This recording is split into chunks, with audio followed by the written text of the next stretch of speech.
प्रिय छात्रों, हिंदी शिक्षण के इस सत्र में आपका हार्दिक स्वागत है। आज हम पवन दूत का शीर्षक कविता के अभ्यास की इस अंतिम कड़ी में शेष छंद संख्या 25 एवं 26 के साथ मंदाक्रांता छंद की सामान्य जानकारी प्राप्त करेंगे। 25वां छंद देखें। यूं प्यारे को विदित करके सर्व मेरी व्यथाएं, धीरे धीरे वहन करके पाँव की धूलि लाना, थोड़ी सी भी चरण रज्जो ला न देगी हमें तू, हा कैसे तो व्यथित चित्त को बोध मैं दे सकूंगी। कठिन शब्द व्यथाएं, कष्ट, चरण रज पाँव की धूल, व्यथित दुखी।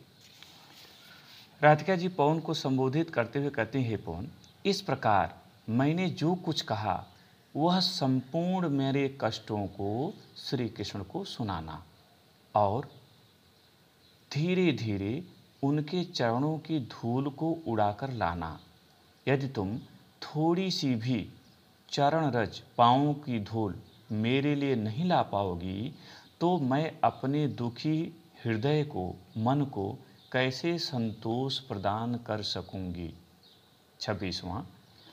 पूरी हुए न यदि तुझसे अन्य बातें हमारी, तो तू मेरी विनय इतनी मान ले और चली जा, छू के प्यारे कमल पग को प्यार के साथ आ जा, जी जाऊंगी हृदय तल में मैं तुझी को लगा के।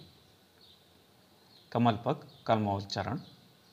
राधिका जी पवन से कहती है, पवन, मैंने ऊपर जितनी बातें कही यदि वह बातें तुमसे पूरी न हो सकें तब भी मेरी बात मान लो और यहाँ से श्री कृष्ण के पास चली जाओ।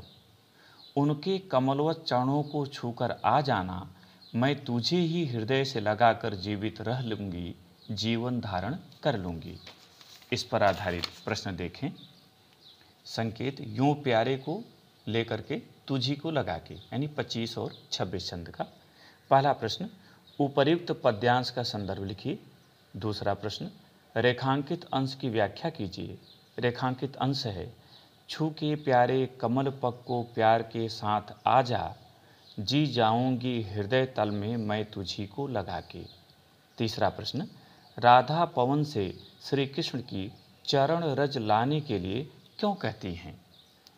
चौथा प्रश्न, जी जाऊंगी हृदय तल में मैं तुझी को लगा के, पंक्ति का भाव स्पष्ट कीजिए।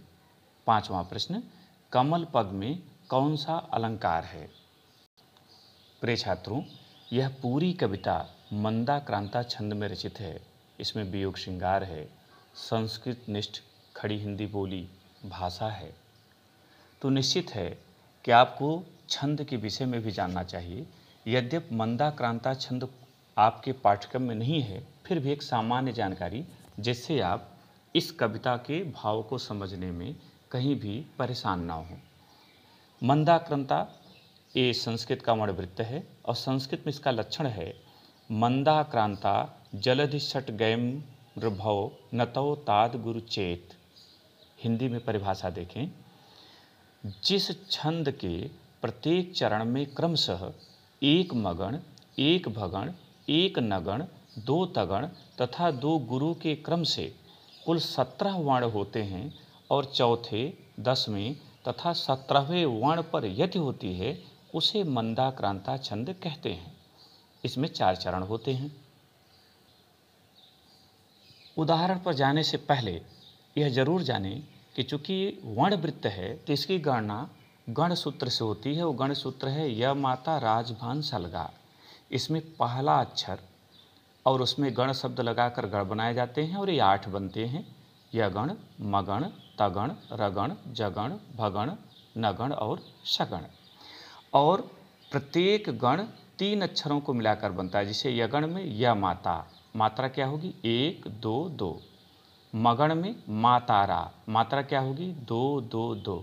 तगण में ताराज, मात्रा क्या होगी 2 2 1। इस तरह से आप गण देखेंगे। अब उदाहरण देखें।